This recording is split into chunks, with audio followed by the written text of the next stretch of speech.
서울을 인근으로 뺑 둘러서 있는 경기권에 있는 소도시들이 대부분 도시화되면서 농업을 할 수 있는 농지가 다 사라지고 있잖아요. 개발 호재로. 그래서 이런 부분들이 좀 많이 아쉽고, 특히 이제 그 경기도 전체에서 전 정권에서 풀어냈던 푸드 플랜이 참 마음에 와서 닿더라고요.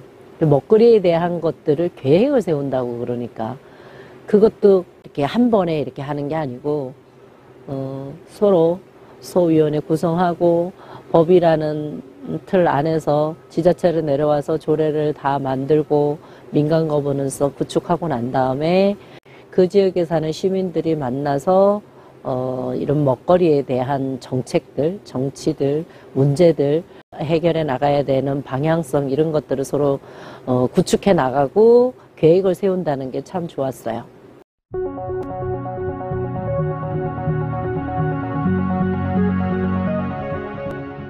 남편의 당뇨를 치료하기 위한 방편으로 시흥시로 귀농해 20여 년 동안 농사를 지어오고 있는 김경숙 경기친농연 여성위원장은 한 달에 한 번씩 돈이 나온다는 말을 듣고 첫 번째 농사로 열무를 선택했는데 4kg 한 박스에 300원을 받았습니다. 처음에 친환경, 그러니까 사회생활을 했던 사람이니까 농약 주는 농사를, 애기 아빠도 아프고 그러니까 농약 주고 비료 주는 농사를 지을 수가 없어서 농수산대학교 이관우 교수님은 하시는 말씀이 열무를 심으면 한 달에 한 번씩 돈이 된다. 아시죠? 한 달에 한 번씩 돈이 된다. 그리고 걔네들은 벌레가 낄 틈이 없이 수확을 한다. 그 말씀이 맞는 것 같아서 열무 농사를 시작을 했습니다. 제가 처음에 열무 농사를 그 말을 믿고 겨울에 수막 재배로 열무 농사를 져서 박스 저 4kg짜리 야채 박스, 채소 박스 한 박스에 그때 맞추면 이제 단가가 한 130원에서 뭐 350원 사이. 키로당. 아니, 박스 가격이. 박스 가격이. 박스 가격이 그 정도 나와요. 근데 이제 거기에다 이제 4kg씩 담아야 되니까요. 원래 한 관씩 담잖아요. 3.75. 근데 이제 우리는 다 한 박스 그러면 4kg로 다 돼 있잖아요. 4kg를 차곡차곡 담아서 그거를 구월동 시장하고 평촌시장을 갖다 냅니다. 근데 평촌시장은 좀 그래도 아파트가 많은 곳이고 좀 살만하신 분들이 산다 생각해서 거기로 갖다 냈고, 나머지는 여기 9월시장에 갖다 냈는데 얼마 나왔는 줄 아세요? 경매 가격이? 그때가 몇 월 달인데요? 1월 달이요. 지금 이 시기예요. 네. 열무 가격 300원 나왔습니다. 네? 이후 열무 농사를 접고 친환경 토마토 농사를 시작했는데 농약을 치지 않고 생산한 토마토를 마을 사람들이 사 먹기 시작하면서 점점 친환경 농사에 빠져들면서 학교 급식까지 참여했습니다. 그렇게 해가지고 이제 봄이 됐습니다. 봄이 돼서 열무를 안 심기로 결심을 했죠. 그리고는 이제 토마토 농사를 져서 했더니 동네 사람들이 다 사서 먹더라고요. 동네 사시는 분들이, 왜냐면 문도 안 잠궈 놓고 얘는 뭐 비료도 안 보이지, 농약병도 안 보이지, 보니까 막 뭐를 만들기만 주고 뭘 끓이고 막 만들어서 이렇게 뭘 준다고 막 이러니까 동네 분들이 오셔서. 그때도 그러면 친환경 제재를 직접 만드셨군요. 네. 왜냐하면 옛날 책을 찾아보면요, 약재, 우리 사람이 먹는 약재를 찾아보면요, 이런 것들이 있었어요. 독초, 살충작용함, 살균작용함, 이제 무슨 풀마다 다른 역할들을 하고 있더라고요. 그래서 그게 보이면 그거를 뜯어다가 캐다가 뿌리까지 필요한 거는 뿌리까지 끓여서 그걸 또 글르는 것도 힘들잖아요. 다 글러서 그렇게 해가지고 좋습니다. 일주일 정도 있다가.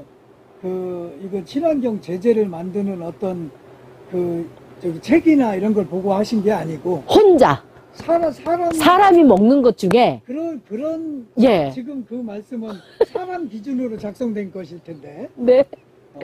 그렇게 하니 세상에 토마토가요, 어머, 물도 제대로 안 들어가는데 그렇게 달고 맛있어요. 근데 이제 다만 시중에 나와 있는 것처럼 이렇게 크기가 좋고 만들만들하고 막 생긴 게 균이라고, 아니요, 그렇지가 않더라고요. 저 농사 져보니까 막 벌레가 들어가가지고 파먹었던 자리, 또 잘라보면 그 속에 벌레가 들어앉은 녀석들, 하여튼 별것들이 다 있는데도 그게 좋다고 사람들이 입소문을 통해서 오더라고요. 그래서 이제 판로는 거기에서 구축이 됐는데, 그렇게 해서 팔아봤자 여섯동에서 친환경으로 농사져서는 그 금액을 받아서는 내가 먹고 사는 반찬값이 안 그 나오더라고요. 6동이면은 그 몇 평이에요? 그때 600평이에요. 아, 200평씩. 네, 요렇게, 아니, 100평씩, 아, 100평, 100평씩, 이렇게 100평씩. 짧게 해가지고 6동을 했죠. 그리고 나머지 평수는 그냥 우리 먹을 거 심어야 되니까 거기에 뭐 포도나무도 있었고 들깨도 심어보고 율무도 심어보고 저 굉장히 많이 연구 많이 했습니다. 그 땅에다가. 그리고는, 해봤는데 결론은 연구만 해서는 내가 먹고 살지는 못하겠구나. 개고생하지 말자.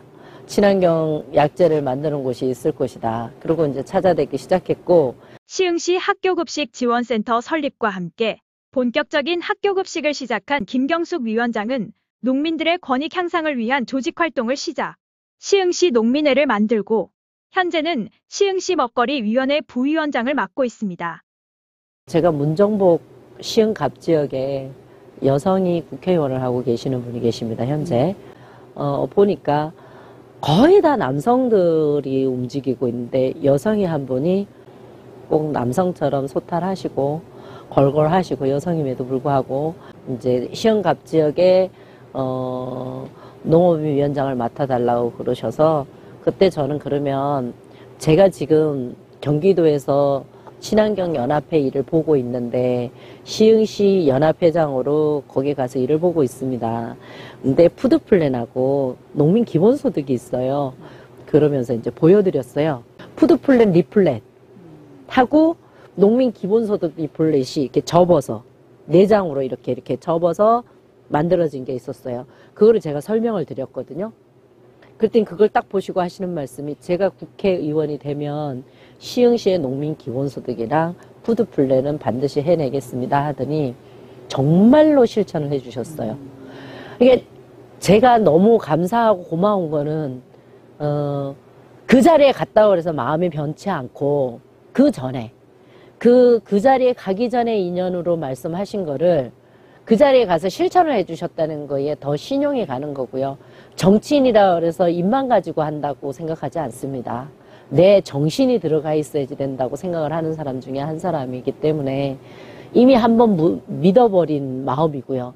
그래서 우리 시흥은 이 사업이 위생과에 가서 로컬푸드 사업이 위생과에 있었어요. 시흥시는. 그랬다고 그랬어요. 네, 그때 제가 계속 얘기했잖아요. 사업이라는 게 농업하고 관련되어 있는 사업이 농업기술센터나 농정국으로 내려오는 거지 이쪽으로 가지를 않아요. 그럼 푸드플랜도 마찬가지거든요. 물론 먹거리니까 위생과도 관여를 해야죠. 그러나 위생과는 단속이나 이렇게 예방이나 이런 거를 감당할 수 있는 거지 예산을 위생과로 농업 쪽에 예산을 끌어와서 풀 수 있는 국이 아니에요. 중심 조직이 아니에요. 예, 중심 조직이 아니에요. 그래서 그거를 할 때 계속해서 그 얘기를 했어요. 서영훈 과장님한테도 가가지고 그 얘기했더니 알고는 있으나 이미 여기 와서 있어서 우리가 이거를 용역을 풀었기 때문에 용역 마무리를 지어야 되는 단계다라고 말씀을 하셨고 저는 시흥시에서 너무 답답했던 게요. 그때도 계속해서 얘기했지만요. 계속 찾아다니면서 얘기를 합니다. 만나는 사람마다 이야기를 하고 무슨 얘기인가 하면 푸드플랜은 로컬 푸드플랜은 농업기술센터에 있어야 된다.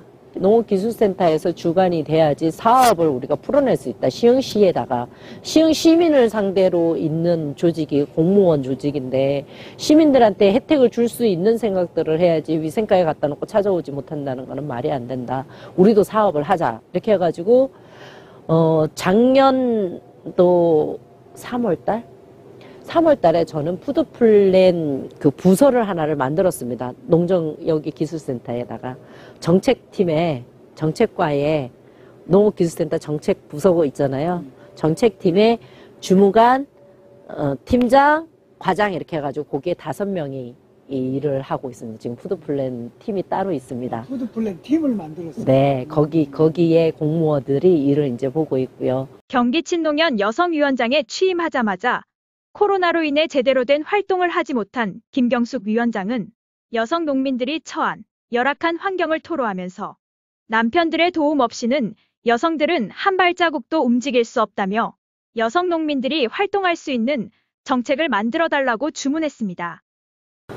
영농을 한다는 그 자체는 농사를 짓는다는 그 자체는 사실은 생명을 우리가 다루고 있는 사람들이라는 것입니다.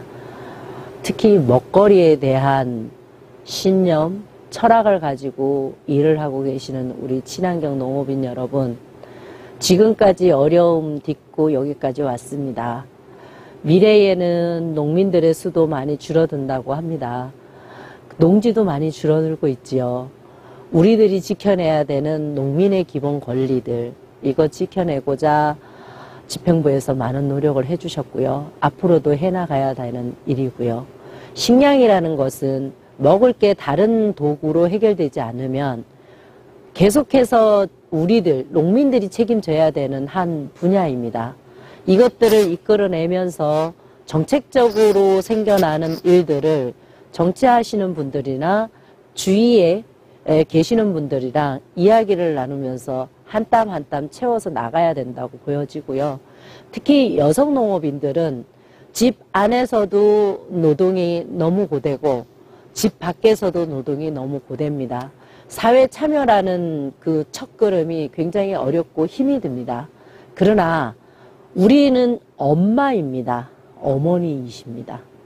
어머니는 그 많은 것들을 안고 품고 가야 되는 운명이라고 해야 될까요? 이런 것들을 안고 있으면서 우리는 영농에 종사하고 있습니다. 미래에는 여성 농업인들에 대한 정책들이 끊임없이 정말 피부에 와 닿는 정책으로 이어지기를 바라는 그런 마음이 더욱 깊습니다. 항상 건강하시고 새해에도 대풍 나시길 바랍니다. 감사합니다.